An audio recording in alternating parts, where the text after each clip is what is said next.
in Summerland. And then after that from Mr. John Vassilaki, Mayor Vassilaki from Penticton, followed by MLA Dan Ashton and MP Richard Cannings. And again, we will have the Q&A at the end of this session. So the plan is to have approximately 10 minutes for each presenter, with about 10 minutes at the end to answer any specific questions. That's our last slide for the day. Okay, so without further ado, I guess first what I'll do is I'll just briefly give everyone an update on what's happening with the Community Foundation. We are working hard on our Community Response Fund, which will be providing crisis support for local charities and the constituents that they support in the community. That fund is going along very well, and we've had one round of funding so far. We will be announcing a second round of funding probably at the beginning of next week. So looking forward to doing that. There has been great demand from the community for this funding support. So if you or someone you know is interested in supporting emergency response in our community, please feel free to contact us and we can discuss how the Community Response Fund works. So without further ado, I'd like to invite Mayor McKortoff to unmute herself and turn her camera on. If she can do that. Hello, Mayor McKortoff. I've done that. Okay. I can hear you. Thank you. Okay, thank you very much for inviting me to be part of this. It's certainly something that when you say, what is the town of Osoyoos doing? You know, it changes daily. So, and I'm sure it does with everybody else. So first of all, we're very appreciative that, all of us in the province of British Columbia are very fortunate that we have a consistent, coordinated message that we give to everybody from the province and from the federal government as well. So what we do, can everybody see me? You can? I don't see me up there. Yes, we can. Oh, good. We can All see right. you. It just doesn't look like it. Okay, fair enough. So we do have a coordinated message, and I think that is very helpful for all of us to be able to say, yes, this is what we're going to do, and this is what we're going to follow. I listen to Minister Dix and Dr. Bonnie Henry on a daily basis.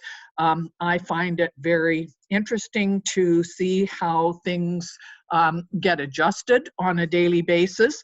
I also listen to the Prime Minister every morning, and I find that that it's well coordinated. And I think that we're very lucky to live in Canada where we have this ability to all participate together, and, you know, together we're stronger and we're all in it together. So first of all, Osoyoos is a resort municipality. So we, our two main industries down here are, number one, tourists, and number two, fruits and vegetables and farmland and orchards and vineyards. So it's very difficult for me to go on the radio or on the television and advise people that they should not come to Osoyoos and that all non-essential travel is discouraged. And while there are people certainly here that agree that that's a good thing and that's what I should be doing, I definitely have heard from some people who are horrified that I would have the audacity to tell people not to come when that's our main industry. So, you know, that's a difficult thing to do. But not only do we have the province and the federal government working with us, but we also in Osoyoos have town council. We have an EOC, Emergency Operations Center, which is made up of many of our directors, and we try to coordinate things there.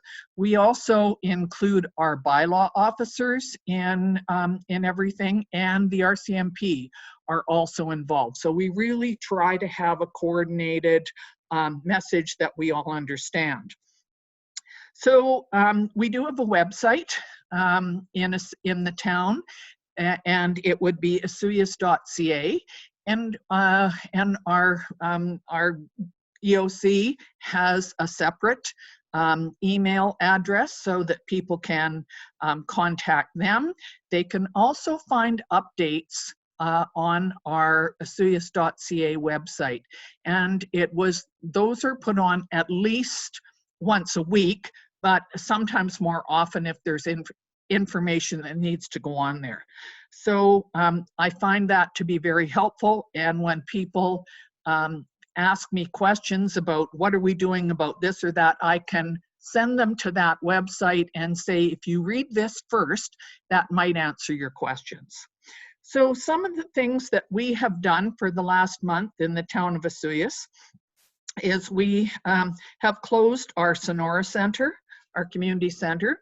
We've closed the Sun Bowl Arena, Town Hall, tennis courts, the marina, the dog park, you know, the lots of things that are closed. And of course, it's a bit scary when things are closed, but when we explain to people that really they should be staying home because this is an unknown virus that is here and we want people to be, number one, safe. So stay home until we sort of figure out what's going on. We also closed all our public washrooms and then realized as we got information from the provincial government that that was not a good idea, and we needed to have one open definitely for people who might be homeless, who might be traveling through town, and so we did open up 2 smaller washrooms. And then we heard from some of the people in the trucking industry that come through town, because of course we are at the crossroads of Highway 3 and 97. So we want the trucks and the goods and services to be flowing back and forth to assist all of us. So we did open up one of our bigger washrooms, and it's on Pioneer Walkway. So it's actually on Highway 3. And we have that one open 24 hours a day. The other 2 smaller ones at the marina and at Goodman Park are open from 7 until 7. Now, those washrooms are, they are cleaned, well, at least twice a day, but maybe more often depending on our town staff when they get around to it, because they're cleaning town hall and various other places as well often.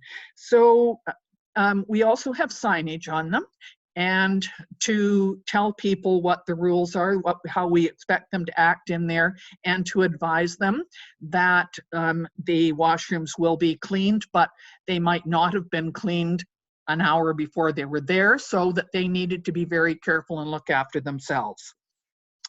One of the things that has happened because we've been doing this for a month, is that our golf course has opened. It's not owned by the town. We own the property, but not the business. And the golf course has opened using the strict rules and regulations that have been set out by the province.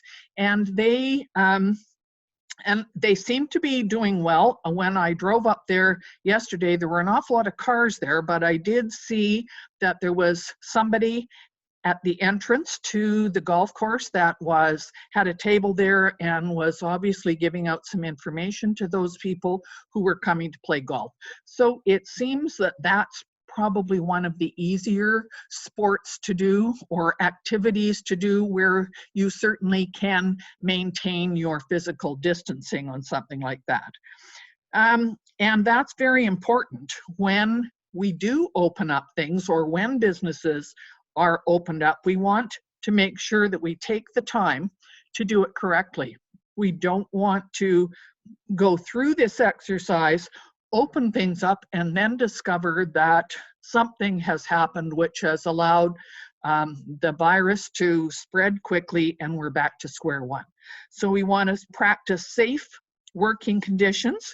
We also want to make sure that we protect our employees and our patrons in any of our businesses, and in town hall, and all of our you know, town of Osoyoos employees that are out making sure that the washrooms are clean and that the parks have been done well, and that our premises are cleaned and looked after as well as possible.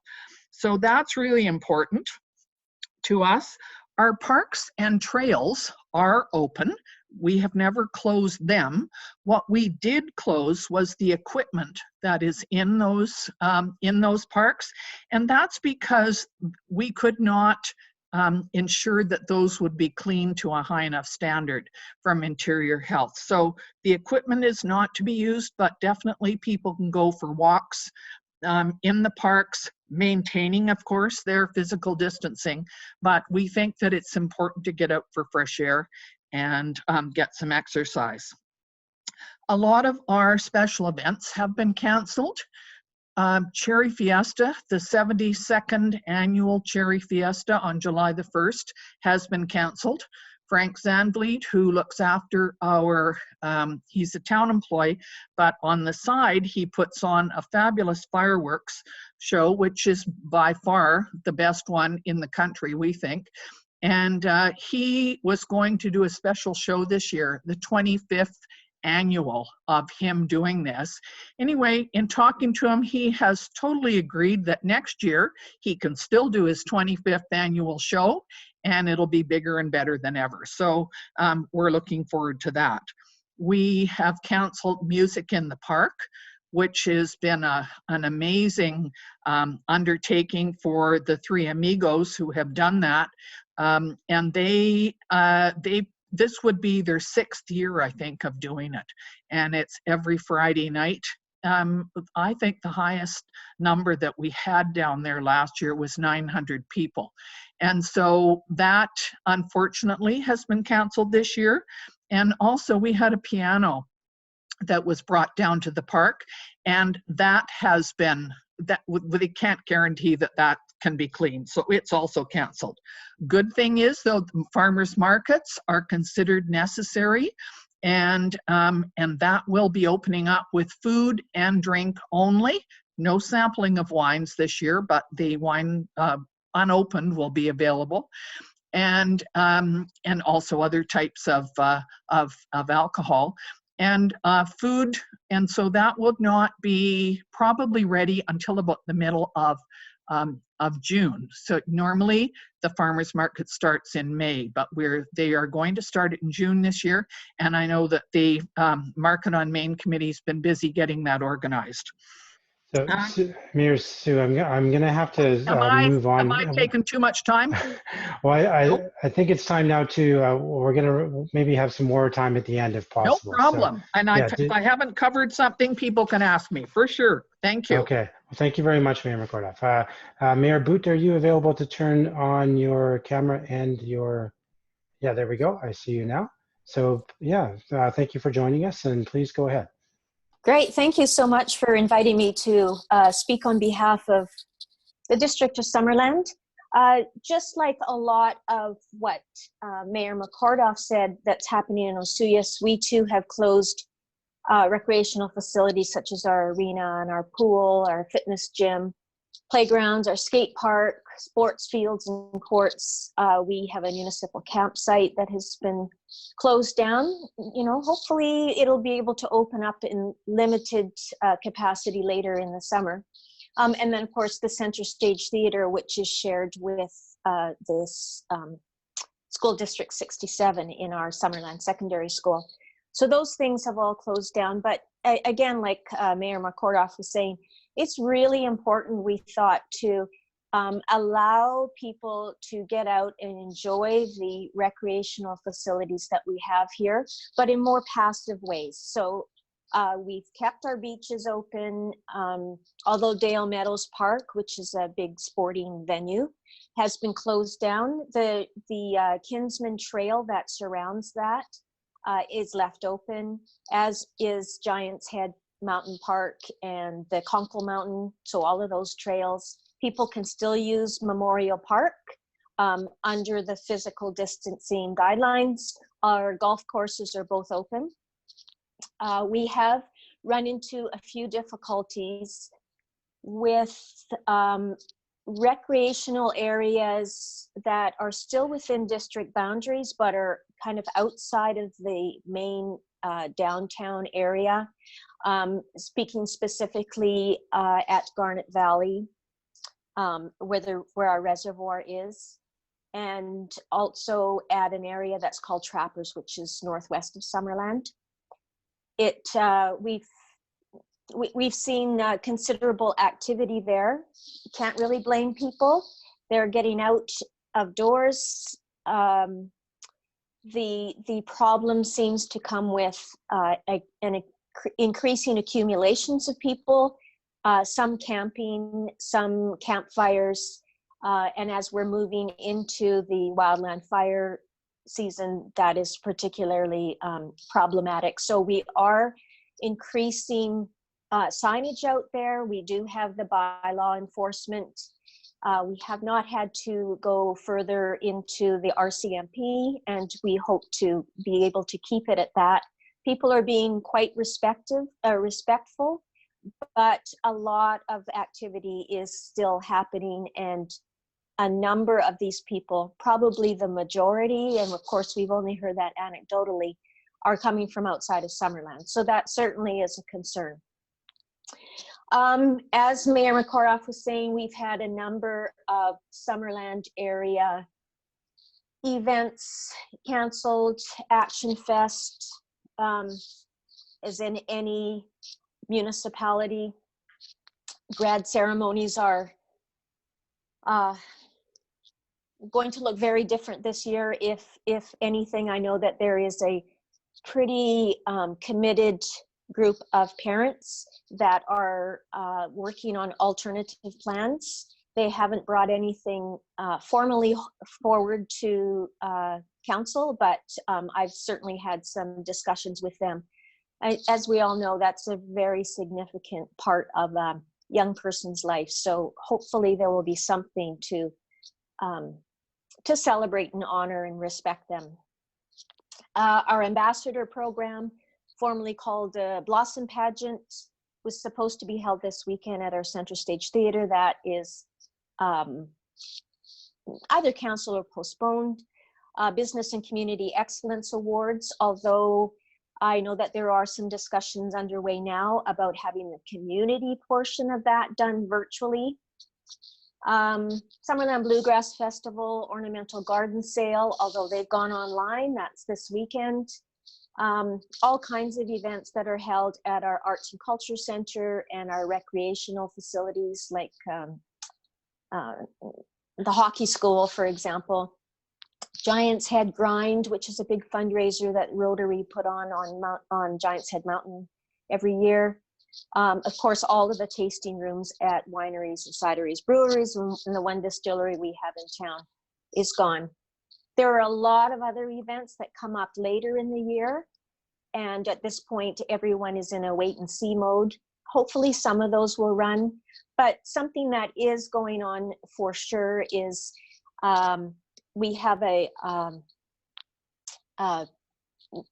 citizen of Summerland has brought forward the idea, I think this will be the third year, of having a veggie table outside of the Food Bank and Resource Center in Summerland, which is just across from the Municipal Hall at the Summerland United Church. And she has confirmed that that is going to be going again. This year, everybody is encouraged to pass along any extra produce that they might be growing at home.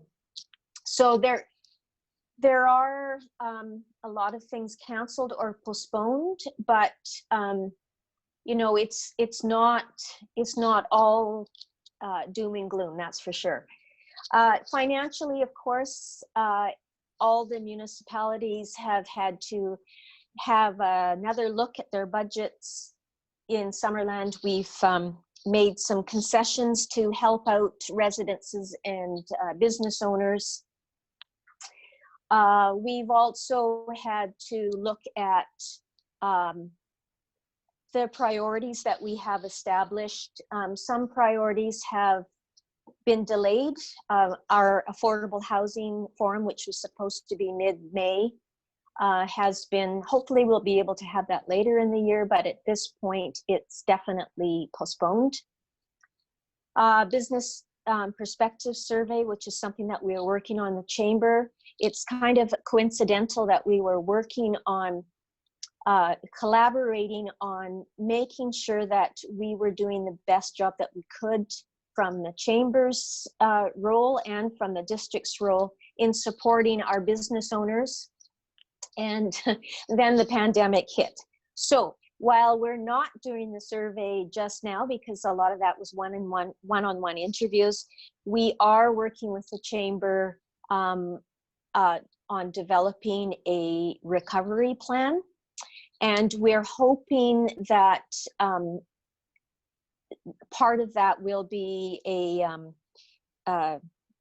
not sure what you would call it, but a task force of community leaders and business leaders and residents who enjoy the products and services that are offered in our downtown and general business community to be part of that as we work together.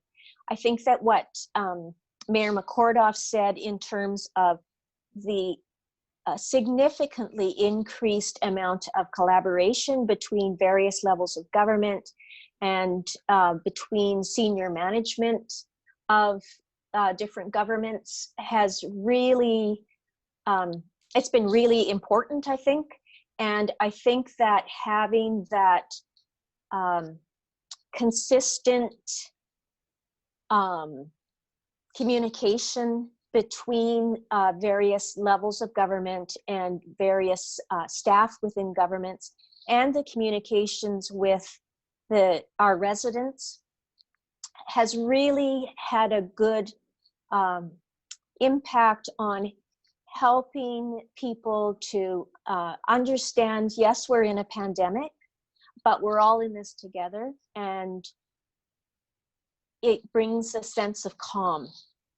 Now, having said that, I don't think I have ever been as stressed as I am right now, but I think that there are a lot of us out there, not just elected officials, but other community leaders, heads of household. Again, we're all going in this, we're all in this together, and we'll work through it and get out. Another thing related, I guess, to communication is virtual town halls that have been happening, similar to this one. I know that MLA Letnick in Kelowna has been moderating a number of them. The most recent one I observed was with Interior Health, so there was the opportunity for people to engage that way. I'll let MP Cannings speak about his that's coming up shortly. One other thing that we did that's related to communication, although it was relatively short-lived, is we joined with the City of Penticton, and thank you, Mayor Vassilaki, for taking on this initiative. They had set up at the convention center additional personnel and resources and phone lines so that people that had concerns related to COVID could actually phone in and discuss those with somebody that could help them through that, or redirect them to resources or whatever. Now, Summerland did not get a huge uptake on that from Summerland, so it's been redirected back to our municipal hall, which is closed as it is everywhere. So that's another thing that we did. In terms of next steps, I'm seeing a lot of people adapting, business owners and non-business owners, adapting to how we work and how we communicate, and how often people are getting out and really reflecting, taking care of themselves. And I'm hopeful that at least some of that will continue, and we can be a little bit gentler on the environment and on limited resources that we have. one of the things that we decided to not remove out of our priorities, and we are going to be looking further into our priorities next month. But one of the things that council decided not to remove off of our priorities was to continue working on the Community Health and Wellness Center, sorry, not Health and Wellness, Health and Recreation Center as it's called now, which again is another collaborative effort between RDOS and the Penticton Indian Band and Interior Health and School District 67 and of course the District of Summerland. So we have decided that that's something that we really want to continue with. It's a very engaging initiative for the people of Summerland, and is really upbeat and people are really excited about it. So we wanted to continue doing that. Obviously the whole community engagement process will be different, but we wanted to continue moving that forward. It's a long-term project. And the last thing I wanted to say, oh, sorry? Yeah, we're just going to have to move on soon. So yeah. That's okay. I just have one other thing I wanted to say. Yeah. In terms of business recovery, we're looking at perhaps setting up a business recovery task force that will include community leaders and the chamber and the district and others. So, you know, we're getting through this, and I'm hopeful that we'll be in a better place in the future. Thanks again for inviting me, Aaron. Yeah, fantastic. Thanks for joining. Mayor Vassilaki, are you able to turn on your camera and your microphone, please? I'm here. Hi there. Okay, 1 second and my camera will count. There I am. There we go. Excellent. Thanks for Okay, joining thank us. you. Thank you. Aaron, I'd like to thank you for having this town hall meeting. That a lot of people can join in, some of the leaders in the South Okanagan, and we also have our federal MP and our MLA Dan Ashton participating. I'd like to tell you how fortunate we are in this country, that we have such a federal and provincial government that do nothing but think about the welfare of the people of Canada and of British Columbia especially. And they've taken the steps necessary to make sure that we survive this epidemic that was forced upon us unexpectedly. And I hope it doesn't last very much longer. Just like Sue said, our community has 3 or 4 ways of bringing economic value into our community, which is, and they're not in the order which they fall in, agriculture, industrial, our industrial area, our tourism, and most important is the citizens of this community. They are our best resource, I believe, and they always will be. And I'd like to thank them for the work they've done, the way they're behaving during this terrible thing that's happened to the whole world. And so I'd like to thank them a lot. And for backing City Council in many of the things that we have brought forward. I can tell you that the City of Penticton is very unfortunate to have so many facilities in place that the city coffers depend on for revenue throughout the year. Of course, one of them is the casino, which is now closed.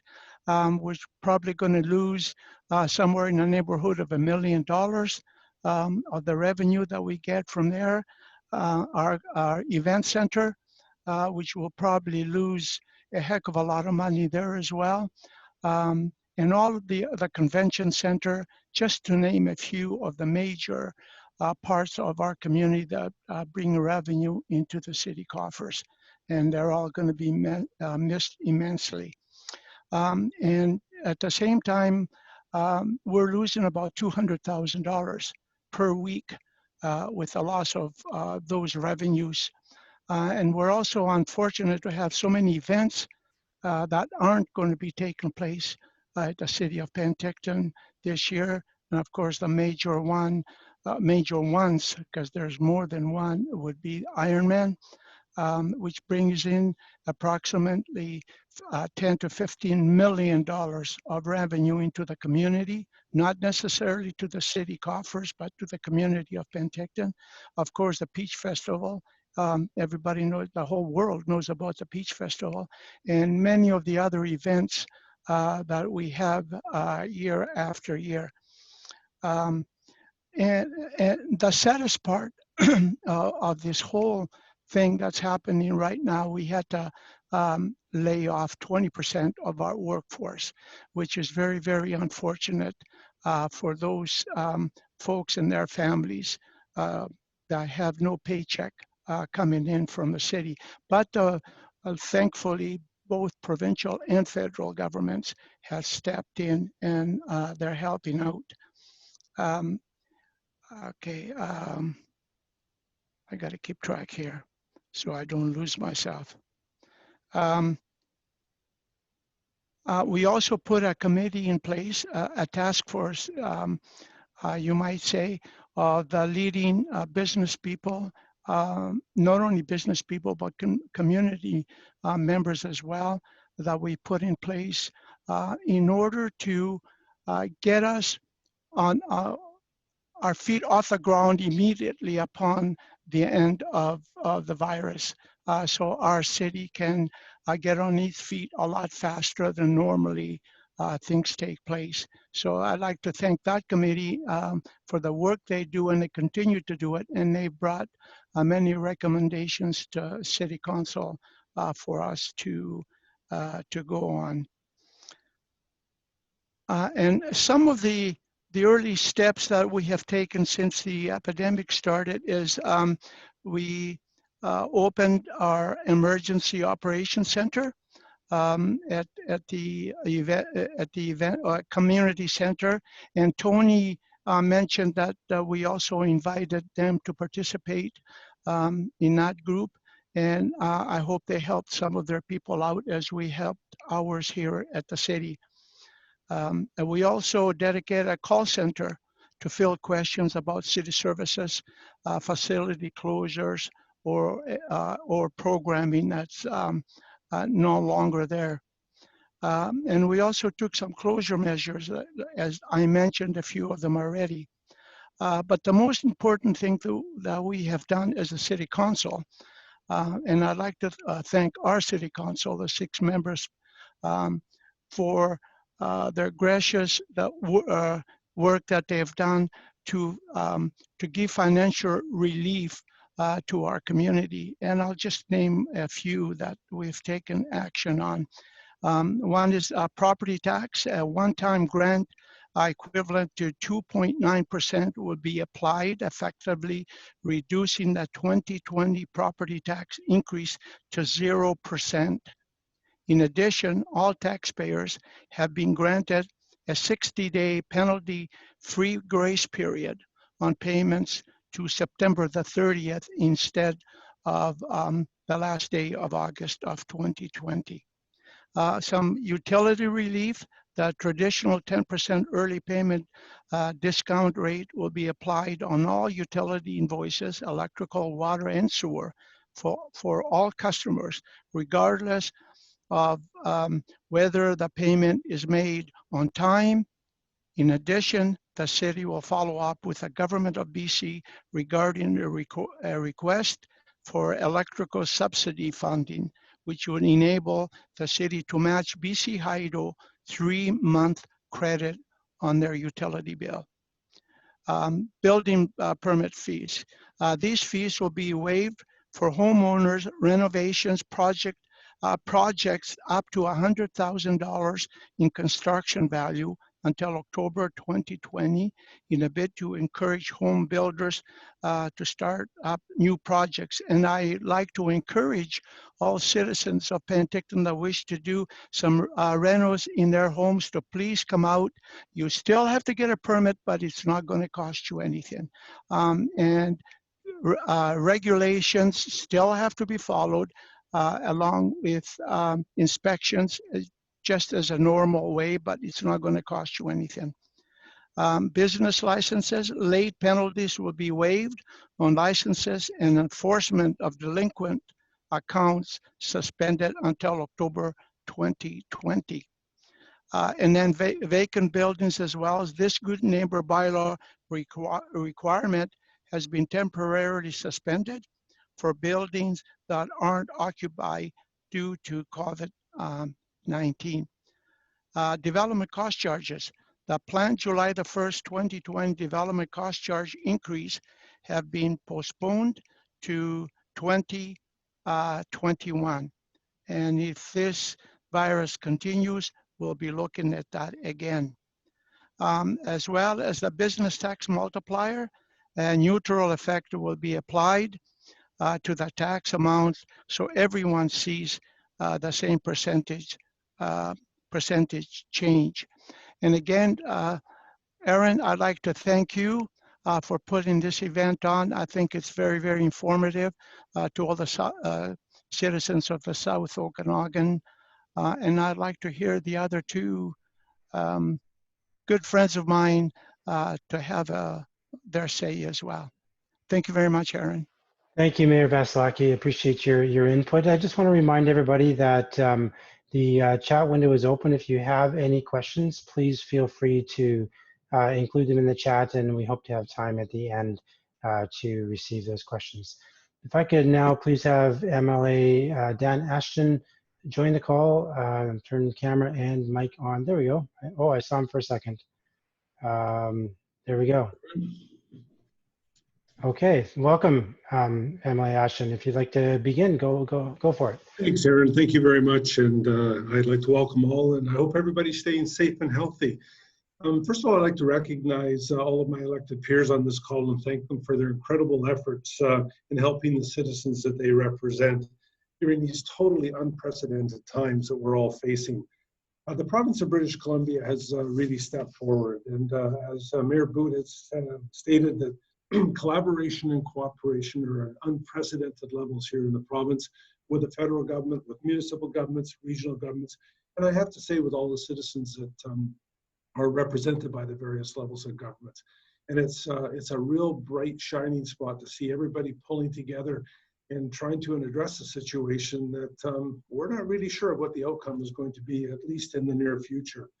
The province has really stepped forward in conjunction with the federal government, and my peer and good friend, Richard Cannings, a member of parliament for this area. I know that some of our programs cross over between federal and provincial, and some that I mentioned, Richard Cannings may also mention, but it is that cooperation and collaboration that is making a difference.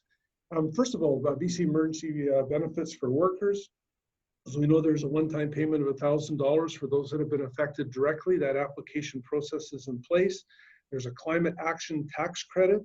Again, a one-time enhancement which we paid in July for moderate to low-income families, and where adults were receiving approximately $43, if I remember correctly. Now they can receive up to $218, and a child will receive $64, and that is up from $12.75. And as we know, every penny counts in this, and especially for those that unfortunately are challenged financially.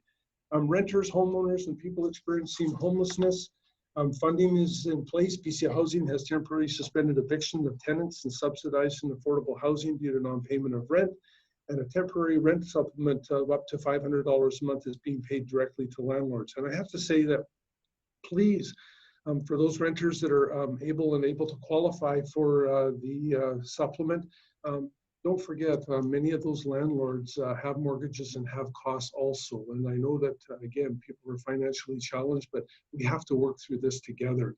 BC student loans, starting March the 30th, 2020, those loans are going to be frozen for 6 months, which is good.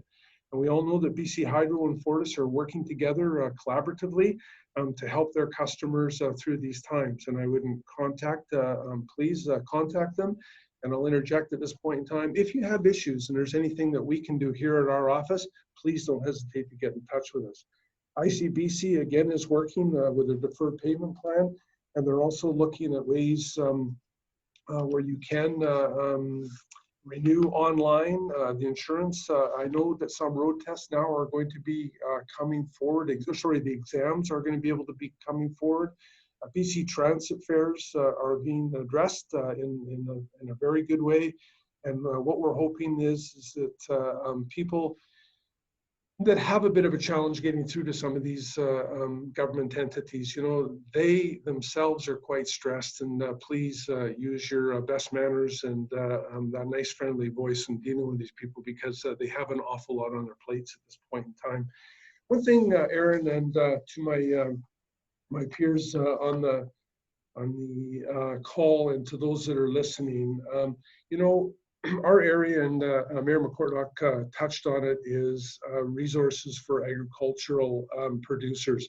The province is doing utility payment deferments through hydro, and also Fortis, not on the provincial side, but Fortis themselves, PST, the health tax, and municipal and regional district taxes and more are being addressed both by the local taxing authorities, i.e. the municipalities and the regional district.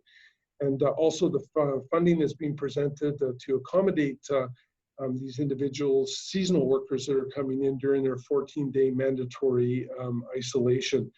You know, this area relies a lot on workers coming in from other countries. Please, you know, give them respect. There has been some concern recently with some of the younger kids coming over from Quebec and congregating now and waiting to get back into the orchards. It's kind of a lull in the season right now. Please, you know, I know the province is doing its best, and the municipalities are trying to be as accommodating as possible. And I just extend that these individuals are required in our orchards and on our farms. And I know, I hope that MP Cannings will talk about the federal supports through Farm Credit Canada, and also the costs that the federal government is stepping forward to the isolation period that these workers are having to face when they come in. But again, I would ask that if you have any direct questions, please don't hesitate to call me. Best way to get in touch with me directly at the office is area code 250-487-4400, or D.Ashton, that's ASHTON, at leg.bc.ca. So if there's anything I can help with, or the people that I have the incredible opportunity to work with in the offices that we have in the South Okanagan, please give us a call.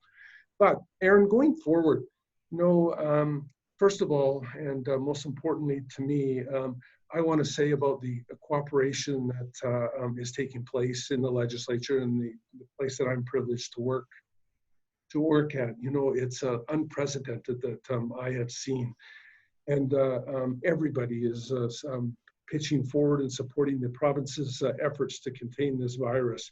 And I cannot say enough about the Public Health Officer, Dr. Bonnie Henry, and Minister of Health, Adrian Dix, and their teams, how they're dealing with this crisis. And the health impacts, not only to citizens and individuals, but unfortunately to some that whose families have lost a loved one, or know of someone that has passed. You know, our hearts, and mine specifically, and my families, go out to all those individuals.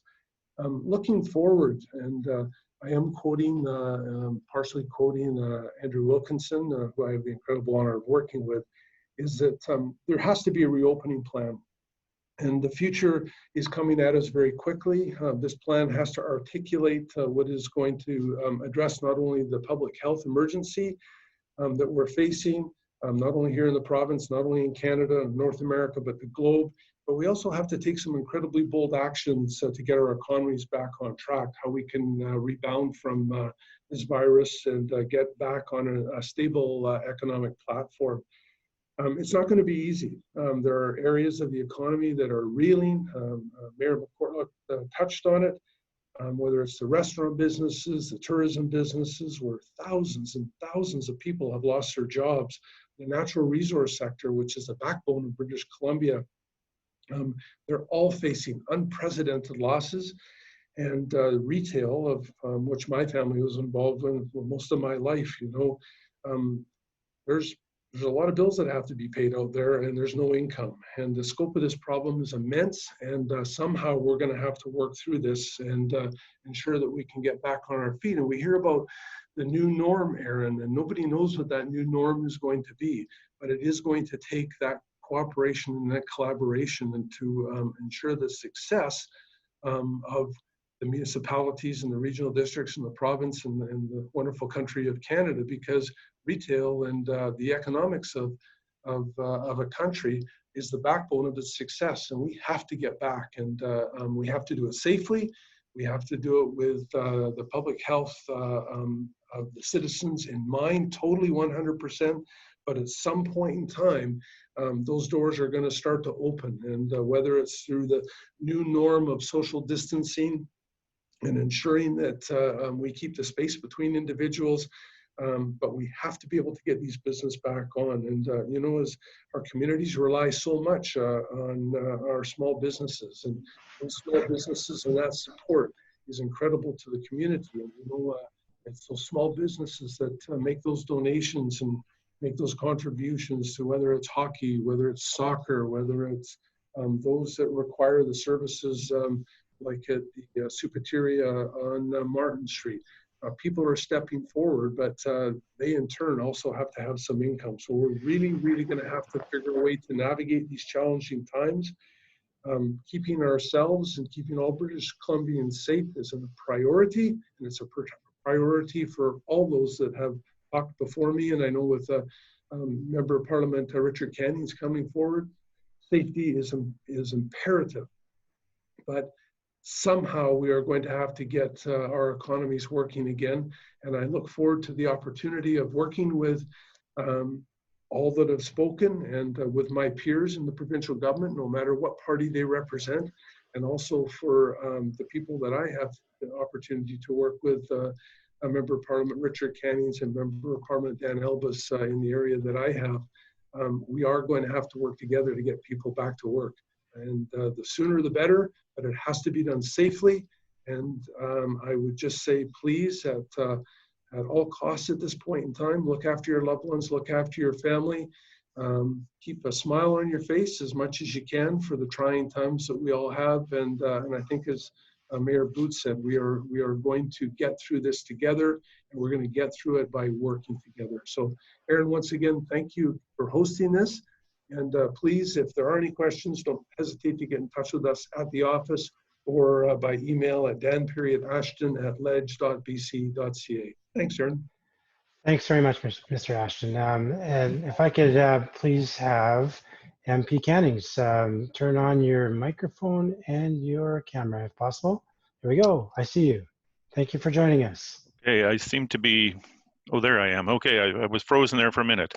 Well, thank you, Aaron, for organizing this forum, and thanks to my compatriots, Sue McKortoff, Toni Boot, John Vassilaki, Dan Ashton.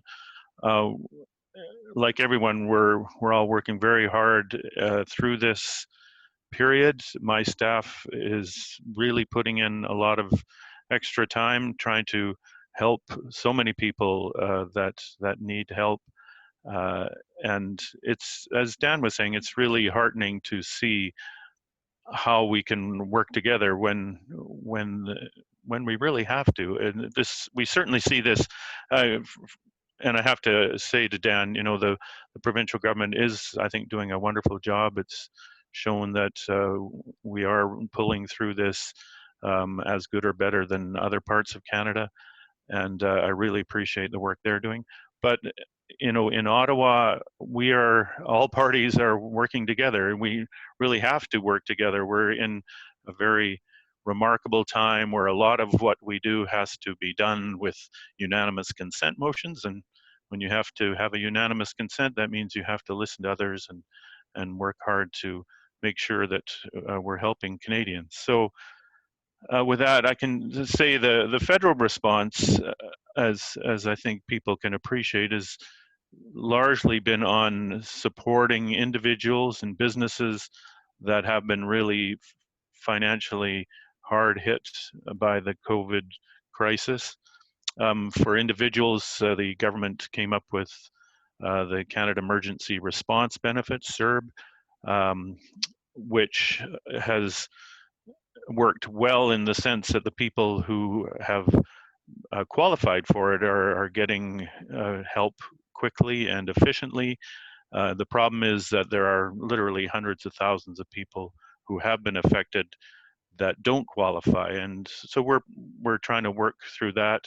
The NDP wanted the government to give support to basically every Canadian and tax back that money later on, but if we're going to go through this on an incremental basis, filling holes, we're very much talking to the government literally every day, pointing out some of the gaps.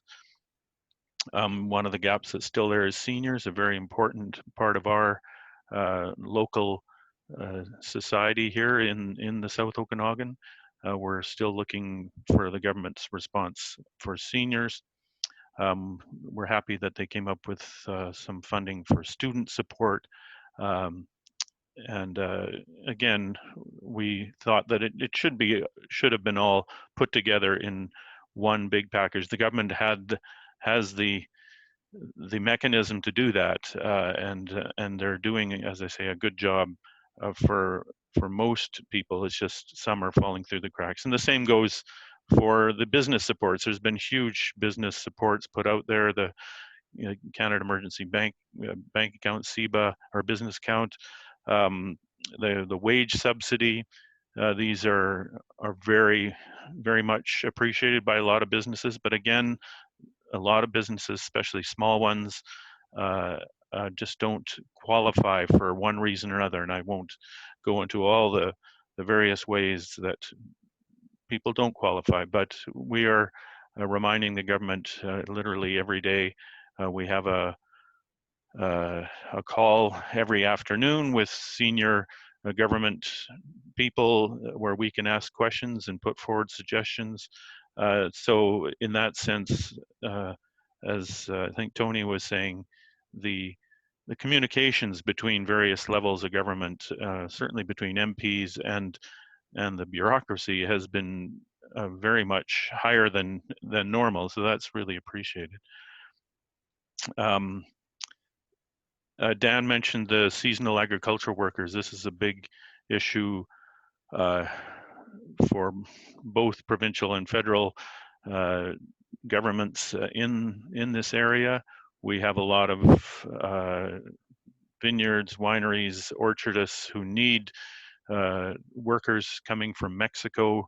They needed them yesterday or 2 weeks ago, but there's been a lot of delays. The airports were closed, flights were canceled, flights were arranged, but now for instance, the biometrics that these workers have to go through in Mexico, those offices are closed. And so there's another holdup. And I was just on the MP call today asking Immigration Canada to waive those requirements for biometrics because clearly they just can't be done, and we need those workers. And most of them have been coming here for years and years. And I'd like to again thank the provincial government for the support that it's been giving to that program to house those workers while they're doing their 14-day quarantine. The federal government has pledged $1,500 per worker to help them through, and the farmers through that period. There's again details to be worked out, but this is just some examples of the many kind of unforeseen circumstances that have taken place because of this crisis. And as one pops up, we try to deal with it the best we can. And I think there's so much detail that I could go into, but I'll just leave it there. I'll say, Toni mentioned the town halls. I had a very successful town hall on Monday with Peter Julian, our the NDP House Leader and Finance Critic to talk about the financial impacts of this crisis.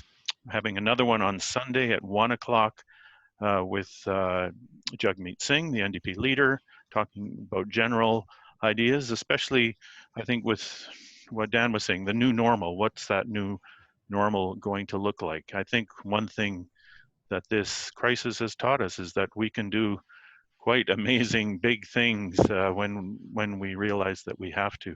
And maybe this is a time to think of how we want to see our society emerge after this pandemic. So I'll have that one on Sunday. On Tuesday, I'm having another one at 6 o'clock to 7 o'clock with Don Davies, our health critic, and we'll be joined by one or two health people from the South Okanagan. So watch out on those. Will be on Facebook Live. So go to my Facebook page for details. And again, and shout out to my staff again who've been working so hard, as Dan was saying. And if you need any help or want any clarifications on things, call my office in Penticton, 250-770-4480. Andrina's there every day. We have my other staff members are holed up at home working hard, but Andrina's there in the office to answer your phone or just write an email to richard.cannings@parl.gc.ca. So thanks again, and happy to try to answer any questions, but thanks for being here, and thanks again to Aaron. Okay, thanks very much, MP Cannings. We only have a couple of minutes left, and the questions that came in were fairly specific and have mostly been answered through the chat. So I'll just quickly summarize those right now. One question was seeking clarification around Ironman this year, and just to confirm that it hasn't been canceled. The intention was to state that it will likely be very affected by the pandemic, and the exact outcome is still to be determined. Another question came in about utility credits, and Mayor Vassilaki's office, as well as Mayor Boot, confirmed that several municipalities and the local government association are working to get electrical rates dealt with by the province at some point in the near future. That lobbying is continuing. So that is happening right now. So I was going to ask a question of everybody related to the sense of collaboration and support that is happening at multiple levels of government. But in reality, we have a minute left, and all of you spoke to that. So I think that we can all hope that this continues, the opportunity to work together. Obviously, is something that happens when we have a common crisis, a common enemy, so to speak. And this has now shown us all that we can do it. We can work together when we need to. So let's hope that that carries forward into the future, and we just get better and better at doing that. So just before I close out, I just want to mention very briefly that I mentioned at the beginning that the Community Foundation has the Community Response Fund that we're running. And in the spirit of talking about collaboration, I should mention that we are also working with the other community foundations in the region in Kelowna, Central Okanagan Foundation, as well as the North Okanagan Foundation in Vernon, and the United Way of the Southern Interior, all working together to provide funding. And we are also working closely with the local other funders in the area, such as local Rotary clubs, to try and find ways of having the most efficient forms of funding going out so that we can stretch the dollar as far as possible. So again, my name is Aaron McCran. I'm the Executive Director of the Community Foundation. Really appreciate your time today. And I will close by reminding everyone that the Responsive Neighborhood Small Grants Program, which is the new version of the Neighborhood Small Grants Program for this year during the pandemic. That program is now open. People can apply on our website at cfso.net. And what we are doing is providing up to $500 in funding to individuals who are seeking ways to build connection amongst their neighbors, especially during the pandemic, and and dealing with some of the unique circumstances surrounding the pandemic.